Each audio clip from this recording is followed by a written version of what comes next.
Thanks for staying tuned. It's still iBrand Daybreak, and now we'll delve into the discussion segment. The federal government has detected over 1,500 workers who presented fake letters of employment to its verification committee. The head of the Civil Service of the Federation, Folashade Yemi Esson, revealed this at the National Policy Dialogue on Entrenching Transparency in Public Office Recruitment in Nigeria, a program organized by the Independent Corrupt Practices and Other Related Offences Commission, ICPC, in Abuja. Yemi Esson said the federal government had suspended the salary of 3,000 civil servants who failed to present themselves for verification. She said the verification exercise is to eradicate fake and illegal recruitment in government agencies. Now, to discuss this issue of ghost workers in various government parastatals, especially this, is still the political technocrat, Dr. Dayo Kade. Thanks for staying with us. Yes, my pleasure. But then when you are saying, don't wish the wishes, do you wish the wizards? You had to bring that in, Dr. Dayo. All right, Dr. Dayo. All right. Okay, Dr. Dayo, let's go straight to the conversation. Now, we saw the report of ghost workers and transparency. Now, the big question is, how did they even get infiltrated into the system to start with? Is it the porosity or the lack of accountability from this person? Because they had to go through systems to be able to, of course, one person would just walk in. So what is wrong with the system in itself? It is the wishes and the wizards. Like- That's the truth. The wishes and the wizards. Because who are the people at the end of affairs there? Have you forgotten? I'll give you two stories that have happened in this country. Somebody posing as a medical doctor. You remember that story? Within Ministry of Health. Until when it was later discovered, but this guy was not having even any certificate close to. But how? Because he had been working closely with some medical doctors, and then they now found out that, okay, we can use him. That is one. Two, remember the story of one Olaolubenga or so in one polytechnic in Osun State, who was claiming to be having Igbajo, Yes. Igbajo Polytechnic, who was claiming to be having a PhD from University of Ibadan, where I passed out from. So insulting. And being a rector of that particular polytechnic, he was formerly employed as deputy rector. But because the original rector was having masters, within 6 months, they sacked that one. They now brought him in. He was brought in. His BSc certificate from Unilag was also fake. Because Unilag denounced it. Who brought him in? He came in with a notification of PhD result from UI. 6 months thereafter, he refused submitting the original result. Before those people now send us into UI. And I said, look, even this matriculation number doesn't exist. So who employed him? So does that mean that there was nothing like background check? There was. But because he was there to serve some people's interests. And you can now see where wishes and wizards are now. I mean, it's a recurring motif over the years, you know, recruitment because issues. We are fraudulent. From the top to the bottom. I understand where you're going to. And as I said, it's a recurring motif. It's something we've seen in various agencies and departments. Those who are in charge of recruitment, you want to ask questions like, what are the proper procedures for even recruiting in the first place? Remember the famous Oga at the Top saga? Sure. Was as a result of recruitment as well. Yeah. Where several people fell to the fraud of NSCDC, I beg your pardon. And there was a need to clarify what the original website of NSCDC is for recruitment purposes and all of that, which brought about, you know, that issue at the time of Oga at Top. Now, why do we have as a recurring motive issues of, you know, false recruitments, ghost workers and all? And this is not just at federal level, even at various states, state levels, you also have the same thing. Why? Are you also heard of a top person in this country? Top. I won't mention his name. But by the time I mention what he said, you will know. There will be lights at the end of the toilet. And somebody quickly tapped him. You know, say, no, there'll be light at the end of the tunnel. Do you understand? What kind of certificates as such? Have you also forgotten the speaker of the House of Reps then, Toronto? No, these are issues.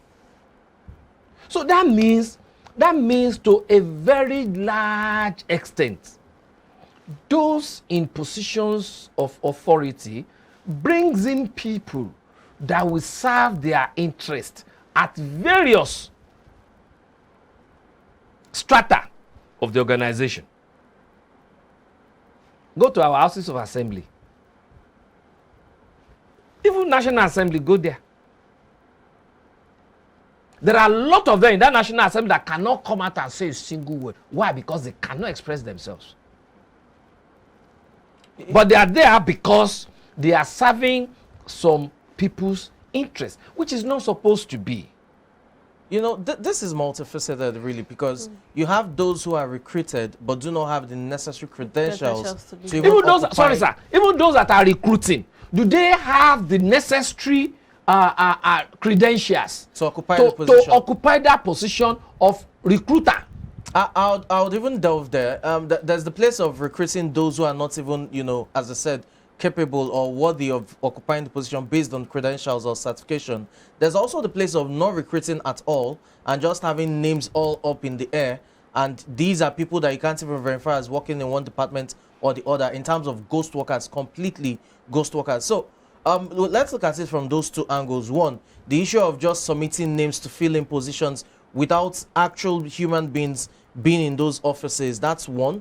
Then the second will be recruiting people either, you know, based on relationships, you know, loved ones, just for the sake of helping them without them being worthy of the positions based on certification. Now let's look at those two aspects of you know, this issue really. That is two aspects now. Yes. Those that are filling names that are not, they're not even there. that is corruption. The other one, even though it's corruption, but can be labeled as nepotism yes. and favoritism, okay, which does no good to the society. And at the end of the day, what do we get? Dwindling MDAs performance. You all right? Dwindling. You find out that what is supposed to be will not be, because when you are not putting the right peg in the right hole, you get zero. Imagine an oga at the top. Let me use that that our friend's word. An oga at the top that cannot add ordinary 2 plus 2. I have seen that before. Ordinary 2 plus 2. The oga at the top in question was the Lagos State Commandant at the time. He's using the... Do you understand? And he couldn't, you know, reel out the website of the agency, you know. How about somebody reading? Transmission, the transmitting, and the reading what has been written for him. They're supposed to have read over and over. Not to talk of our Baba. I won't mention his name, but Baba. That cannot. Do you understand that they were asking a particular question and then answering with a different answer? Something that he had been properly educated before going to the glare of the whole world. But Dr. Dayo, so what do you expect? Dr. Dayo, the issue of ghost workers in government parastatals did not start today. It's been a long-standing issue. Probably it's been covered up for reasons best known to those doing the cover-up. But so now this is, it's seeming like a surprise according to the reports we are getting, but really it is a surprise. So what happened to those times? They are obviously, there are some government workers that they resume 9 and supposed to close at 5, and they don't even show up at all, and they are short of salaries at the end of the month. So it didn't start today. So why are they acting like this is actually a surprise to the person who gave this report? But now the question is, who is really to be sanctioned there? Is it those before, or the persons now, or the people now, or these workers themselves? Because someone obviously put them there. So the issue with sanctioning, when you don't sanction people, it's possible it happens again and again and again. I will also ask a question before I answer that your question. when the head of the fish is rotten, what happens to the remaining part of the fish? That's rotten as well. So which one now do you cut off? When you are budgeting money for Aso Rock Clinic, and the mama in Aso Rock said, despite all this money, there is no needle. Ordinary cotton wool, none. And nobody is being sanctioned. You now want to sanction those that are putting that budget there? You won't sanction anybody. And the moment you are not sanctioning anybody, it will continue the way it has been. The status quo will remain. Because these are things that have been happening over the years in this country. And that is why till today, we are not having an effective refinery. We are not having an effective government parastatal that can give us light 24/7. Okay? And that is why till today, there had been fraud in our exchange rates. Are you with me? So what I'm saying in essence is, there is nobody that will punish anybody. Mark you, those names that have been reeled out for sanctioning, at the end of the day, we come back here to evaluate those names. When we evaluate those names, then we know why they are being sanctioned. Let's even look at it. For a nation that has a very high unemployment rate, 3,000 fake, well, I don't want to call them ghost workers, let's put that fake workers now. That's quite a large number. Claimed. Because there's the possibility it could be more. There is possibility that even those people are not fake. That's what I'm saying. By the time those names are being reeled out, we'll not be able to evaluate it properly. Can you remember what happened in Ekiti State University? Yeah. The same thing in Oye. Oh yeah. That one now is even bring serious problem there. Yes. Do you understand? So let them read out those names. Then we now evaluate those names. Whether truly it is. Then we now know where the person that is saying this is coming from. Okay. I'll still take you on something else, something similar regards the recruitment process. But let's look at this. A nation that has a very high unemployment rate, you have, claimed 3,000 jobs that are not occupied as it is now. What do you think will, what will be the effect if we have 3,000 genuine unemployed people occupying these positions in the various, ministries under the federal service? How do you think it will impact not just on the unemployment rate, the economy as well, and, just bridge the gap, basically? You see, two ways to that question. Truly, those positions, 3,000. What I'm saying is truly those positions, were they existing? Because you never can tell. You never can tell. Those positions might not even be there. Those 3,000 might be all the rank ladies. Just hanging-ons or hang-ons. Those positions might be classified as duplications of names or positions. Duplications of activities. Okay. All right, whereby you have about 5 people doing the same thing for the same person. Yeah. It could be. But if truly that vacuum will be created, there are also two effects. One, who and who will now be doing those jobs? Are you with me? Who and who? Then that means those that are now working in those offices will be overworked. And to that extent, it will affect their efficiency. Yes. All right? Now, the second aspect is when you are throwing 3,000 people into the unemployment market, then you are increasing the level of insecurity within the society. Because those people, nothing less than half of them might resolve to criminal activities to survive. All right, criminal activities to survive, because either you like it or not, any human being at any point in time will do anything to survive, whether positive or negative, to survive. For survival now, you see a lot of people will rush into this rain, this early morning rain, to be able to get to office. Even though they be drained, they don't mind, but at least they want to get to their various offices, especially those that are working on their own, like the vulcanizers, the full sellers, petrol attendants here and there. You know, they will have to rush. While some people, they will go to the streets and be watching those going out so that they can go to their houses and burgle it. So when you are throwing those people out, where are you throwing them to? So, How do you want them to survive? What palliative are you giving to them? Because in better climes, when you are being retrenched from your office, there's always a cushion. I mean, there is always a cushion, supportive activities that follows. So, where do we go from here? Okay. Let's look at this. Why do we have issues of recruitment, proper recruitment, within our federal agencies, ministries, departments, agencies? The reason I'm asking is it's recurring. It's not just about, you know, the issue of federal civil service. We talked about the NSCDC saga at the time. The question was simple.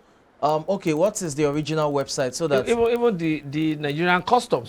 Yeah. We had one of immigration. Where some people died. Yeah, Sorry, immigration. Yeah. Immigration Sorry, not stadium. custom. Immigration. Where some people died at the stadium. Including a pregnant woman. We had several people. When you know you have probably a slot for 700, and you're selling forms for over 70,000. Why do we have these issues recurring and nothing is done regarding bringing them to justice? Remember, Abamora at the time was in charge of that immigration exercise. He was. He became a senator. So why do we still have these issues? It's as I said, it's not something that started now. The one for Abamoro. You knew how much people paid. Exactly. Where is that money? And why was there Where is that money? Oversale of forms? Who has eaten that money? What has happened to that person? As a people, have we been able to investigate what has happened? And then even if it's not being sanctioned, the people can sanction him. Whoever has taken that money. Okay? Look at the issue of police money that somebody pocketed. The issue of retirees money that some people pocketed. What has happened to them? The last time we had a scapegoat was do you understand? IG Tafa Balogun back then. Then what happened to Tafa Balogun at the end of the day? The money, where is the money? Not all, some were recovered. The remaining, how about the remaining? So well, it's almost the one for himself is because along the line he stepped on one particular toe, not even toes now, one particular toe. We are aware. So the issue is all these things have been reoccurring, but because one, our justice system is not in tandem with modern justice system. Two, the punitive measures that are there had not been implemented on one or two people before now. So it will keep on happening. But then the issue of unemployment, like my colleague asked, it's been, you take people out of job. Like the Minister of Information recently had an interview where he mentioned that the government had done a lot, the administration had done a lot. I know for some reasons you do not like to hear his name, but then he mentioned that the government had done a lot, the administration, in terms of agriculture, aviation sector, and 4 million Nigerian youths have developed from the social, have benefited from the social investment, national social investment. So in terms of unemployment, we are hearing figures of this has been done, yet we still have issues like this come up. You know, there are there are paper statements. Paper statements. I don't even want to call it political statements. You know, because I know we still have some credible politicians Correct. Yeah. that you can hold on to. Like I put on my Facebook page 2 days ago as regards what Zulum is doing. You know, Yes, in Borno State. in Borno State. But like that person, don't let me also mention his name so that I won't be tagged there. It's speech. Please don't. Anytime he talks, I just look at it as paper talk. All right. The other time, it was one that came out to say, look, we have defeated Boko Haram. Later, those people struck a day after. You now say, okay, no, they are now technically defeated. Now you are talking about gaining employment and all that. And then you see have a lot of our university graduates. I said, sorry, Margaret, in those days, each time I'm on holidays, I do get job. Those days we go for holiday jobs. Not in private, in ministries. Ministries. Do you ministries? That means there are areas whereby people need to be fixed. But these days, what are we seeing? Even graduates, nothing to do. And you see them here and there drinking paraga. Why would there be security? There be security now because an idle mind. It's Devil's Workshop. Do you understand? Are you talking about jobs in the area of, finally as wrap up, now are you talking about jobs in the area of white collar jobs or No, in no, every even sector? not Because only white it collar seems like jobs. There are a graduates lot are of them running- out there. There are a lot of them out there that wants to do one thing or the other, but they need financing. But the bank will tell you, go and bring the head of your great grandfather before you can be given this. Unlike in better climes, all you need to do is to write your proposal, take it to the bank, and they will tell you how to go about it, and they will give you money and officers that are expertise in all those fields to supervise you and guide you. Dr. Dayo, we know you have a lot of things. Do we have it here? Okay, we'll continue from this. Rather, you see our CBN governor trying to contest to become the next president. Dr. Dayo, thank you so much. We appreciate please. you Thank for you this very segment. much. We'll be back. We have another segment with you. So Yes. all you have to spill out, probably that will be the right time to spill out, but it's going to be a different topic, by the way. All right, that was Dr. Dayo Kayode. We'll take a short break now. More interesting segments await you after the short break. Stay tuned.